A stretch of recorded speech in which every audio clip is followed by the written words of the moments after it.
Welcome back to the 17 News at Sunrise podcast, where we share your news on your schedule. Working in the spirit of the Golden Empire, this is 17 News at Sunrise. Good morning. Right now at 5, preparations underway in Washington for the inauguration of President-elect Joe Biden, now just over 48 hours away. A look at security in place in D.C. as well as state capitals around the country. As the COVID-19 vaccine rollout continues, Dr. Anthony Fauci talks about 2 new shots that could soon be approved and the goal of vaccinating 100 million people in Biden's first 100 days in office. Plus, a string of fires in Arvin destroys 2 businesses along with 2 other buildings. A look at the aftermath and what's to blame on this Monday, January 18th, 2021. Good morning. It's 5 a.m. Good to have you with us. I'm Maddie Jansen here in studio. Nicole Gitsky's joining us from home, and she will be with us in a few minutes with some more weather, or with some more news. But first, we're talking weather. What a gorgeous weekend it was. It felt like springtime out there, Kev. Well, Maddie, it's going to feel like springtime again today, but up where you're at, up in the mountains, I do expect the winds to really pick up today into tomorrow. So get ready for that. And if you're in the mountain communities and you have those umbrellas or anything that can fly away, make sure you kind of put them down and put them away, because it is going to be a breezy next couple of days into the Kern County mountains. So let's take a look at the satellite radar, and nothing really to show you. Fog isn't a problem this morning, and we have no clouds whatsoever. Here's a look at the watches and warnings, and this was what I was just talking about, the wind advisory until Wednesday at 1 a.m. for the Kern County mountains, where we could be looking at wind gusts near 50 miles per hour. And if you're headed south over the Grapevine, there is a high wind warning into Southern California until Wednesday at 4 a.m. So we're definitely expecting the winds to pick up. We'll explain why coming up in a bit. As we take a look outside, downtown Bakersfield, all in the clear. We're at 48 degrees, a southeast wind at 3. Visibility is great. And as we take a look at the hour by hour here, we're looking at plenty of sunshine throughout the day. We'll be right near 70 once again. And then for the Tehachapi area, starting out at 42, a calm wind right now. And then as we take a look at the afternoon, you can see the winds will start to pick up here, and temperatures expected into the 60s. I'll have much more in your forecast coming your way in just a little bit. For now, we'll send it back over to you. All right, thanks, Kev. We are just over 48 hours away from swearing in a new president amid unprecedented security in the nation's capital and around the country. Tracy Potts is on Capitol Hill, where 15,000 National Guard troops have joined federal agents and police to ensure the transition is not interrupted by violence.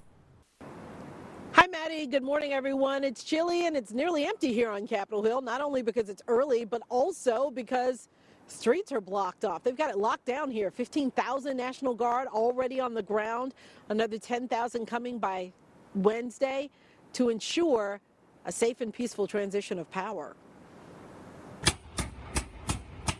In Washington, D.C. this morning, businesses are boarded up. The National Mall and its landmarks off limits to the public.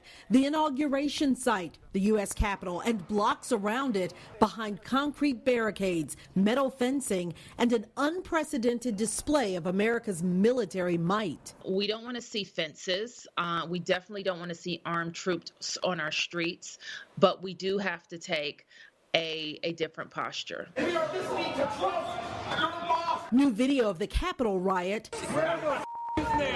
shows what Washington is trying to prevent. 25,000 troops will occupy the city by Wednesday. Even though our inauguration traditions look a little different this year, and we're all still together though.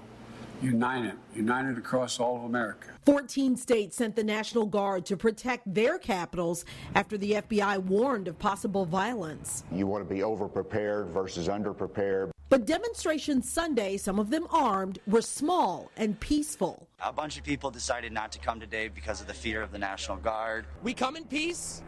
We do not intend to commit violence. As crews pack up the White House, the nation's attention turns to this week. President-elect Biden volunteering in Philadelphia today for the MLK Day of Service, preparations along Pennsylvania Avenue, and at the Capitol for today's inauguration rehearsal.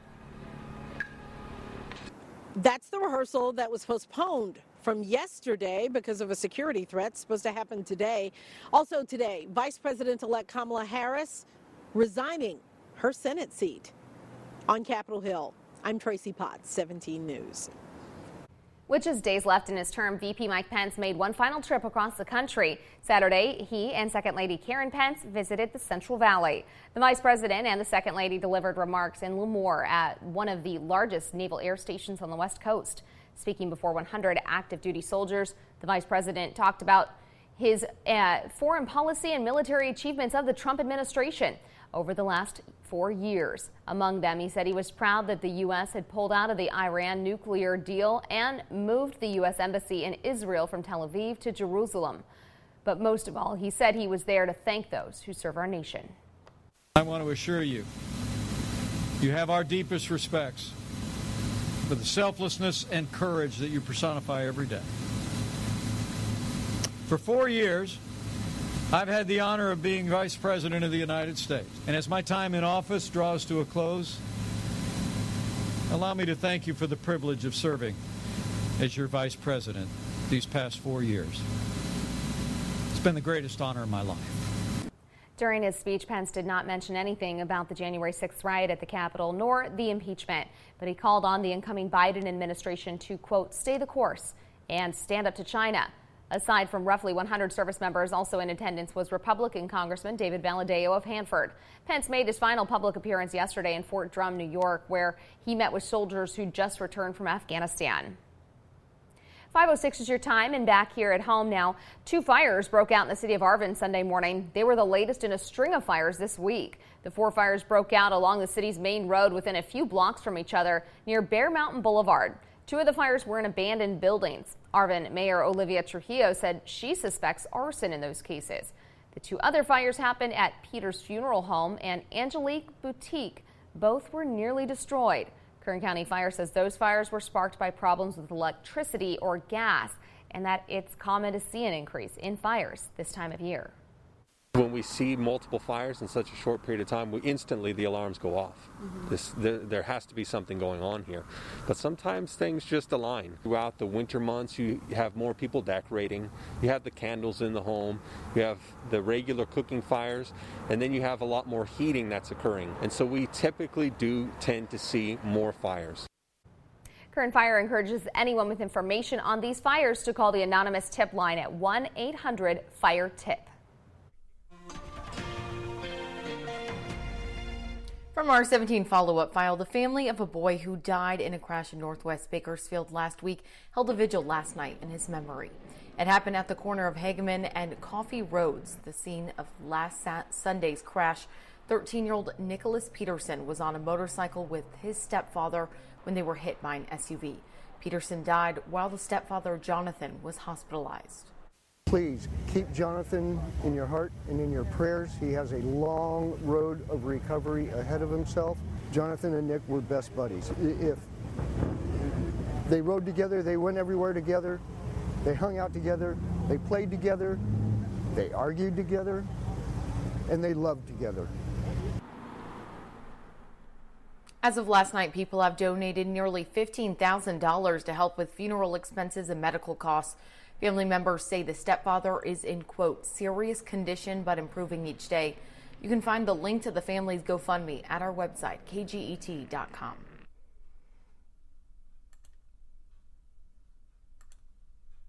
And a woman, his dad, and 9 children were taken to local hospitals after a solo crash in East Bakersfield Saturday afternoon. According to CHP, the rollover crash happened just after 4 p.m. on Alfred Harrell Highway, about a mile east of Fairfax Road. CHP says the driver of a Ford Expedition lost control of the vehicle at high speeds, causing it to flip several times. A total of 10 people were in the car. The 9 passengers were children between the ages of 5 months and 15 years old. According to CHP, the car was not equipped to carry 10 people.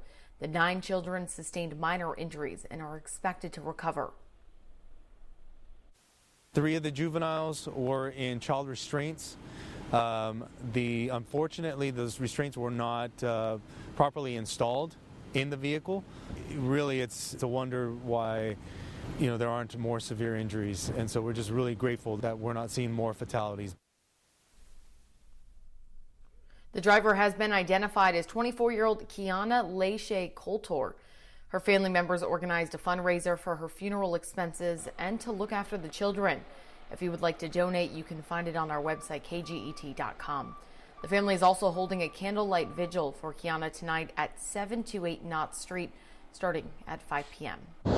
And a pedestrian has died after being struck by a car in southwest Bakersfield Saturday night. It happened just after 6 on Stockdale Highway near the In-N-Out. Officers arrived on scene and they found a female adult pedestrian that had been struck by a motorist. Unfortunately, the pedestrian is deceased. The motorist drove around the corner behind the steakhouse, parked, and is being cooperative in the investigation. First responders say alcohol and drugs do not appear to be factors in the crash. Police also say the victim was holding a dog when she was hit, but the dog survived and was given to animal control. The pedestrian's identity has not been released at this time. 5:10 now. It's been nearly a month now that the California City community and much of Kern County have been asking, where are the boys? It's been 28 days since Orrin and Orson West were reported missing in California City. Police and neighbors are still searching for the young brothers. The reward money continues to grow for anyone who can help investigators find them and bring someone to justice for their disappearance. The total offering is now $100,000. Local pastor Ron Smith recently pitched in $10,000 to help. This is relatively fresh. Days are waning. Things are looking bleak, but we're holding out hope. If you have any information, call California City Police at 760-373-8606, or you can remain anonymous and call the Secret Witness Hotline at 322-4040. Making headlines around the nation this morning, the U.S. military has released footage of a B-52 bomber being refueled in flight over the Middle East. America has repeatedly sent the heavy bombers over the region amid tensions with Iran. In recent weeks, Iran has increased its military drills as the country tries to pressure President-elect Joe Biden over its unraveled nuclear accord, which he has said the United States could re-enter. President Donald Trump unilaterally withdrew the U.S. from the deal in 2018, setting off months of escalating incidents between the U.S. and Iran. Well, former Vanderbilt soccer star and football kicker Sarah Fuller will be in the Washington this weekend to help with another glass-breaking event. Now, Fuller announced on her Twitter account yesterday that she has been invited to this week's inauguration. According to reports, she filmed her speech at Vanderbilt's football stadium, and it is expected to be played during Vice President-elect Kamala Harris's inauguration ceremony. Fitting because Harris, the first woman to be elected vice president, will be honored by Fuller, who became the first woman to play football and score a point for a Power 5 conference team this past fall. 5:21 is your time now. New video shows a plane making an emergency landing on a beach in Florida. Take a look.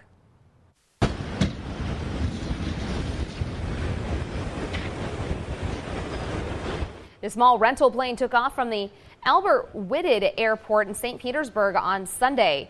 The plane's pilot, Jenna Dene, says after just 24 minutes in the air, the plane's engine died while over the water. A student was flying the aircraft at the time, but Dene took over. She said she wasn't going to make it back to the airport, so she set the plane down on the beach behind the Lemoore Resort on Treasure Island.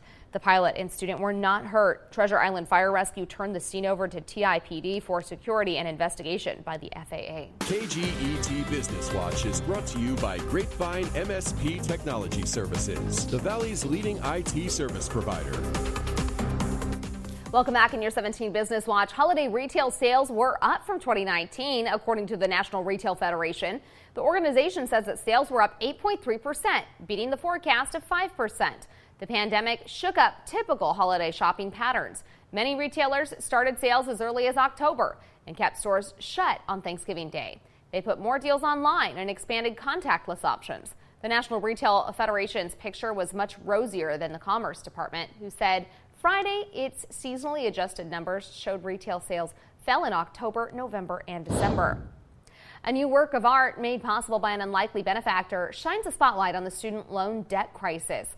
It's called the Da Vinci of Debt. It's billed as the most expensive piece of art in the world. Natural Light Beer is behind the display of more than 2,000 diplomas provided by real college graduates across the country. It's on display at Vanderbilt Hall in New York's Grand Central Terminal. Da Vinci of Debt coincides with the return of the Natural Light College Debt Relief Program, which launched in 2018.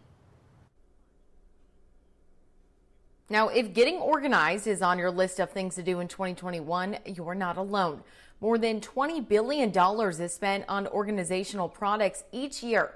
Now, experts say anyone can do it, and it doesn't have to cost a fortune. NBC's Dan Sheneman has more.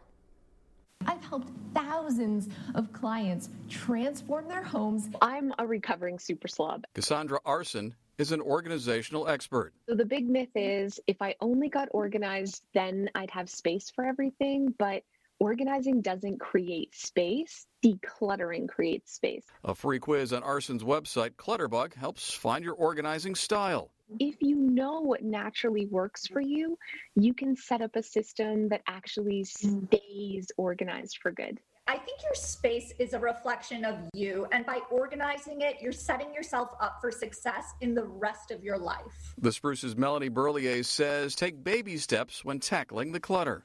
It can often help to divide a space into smaller sections that you can tackle within an hour and do a little bit each day. The Spruce teamed up with Lowe's Home Improvement Stores, offering a line of storage items to help make the process easier. There are containers in many different sizes that can suit any different space. So identify your hot spots wherever it is in your home, and then look around that space where you can take that hotspot and dedicate a home for it. Arson says fear can be a stumbling block. Don't be afraid to try, and don't be afraid to fail, because that's how I really found out what worked for me, was trying new things, not trying new containers and new products, but rearranging things in my home until I found what really worked. Finding what works and starting the new year off with a clean slate. Dan Sheneman, NBC News. Working in the spirit of the Golden Empire, this is 17 News at Sunrise. The 17 News at Sunrise podcast is a production of KGET and Nexstar Media Group. For more on all of the headlines in today's show, head to kget.com.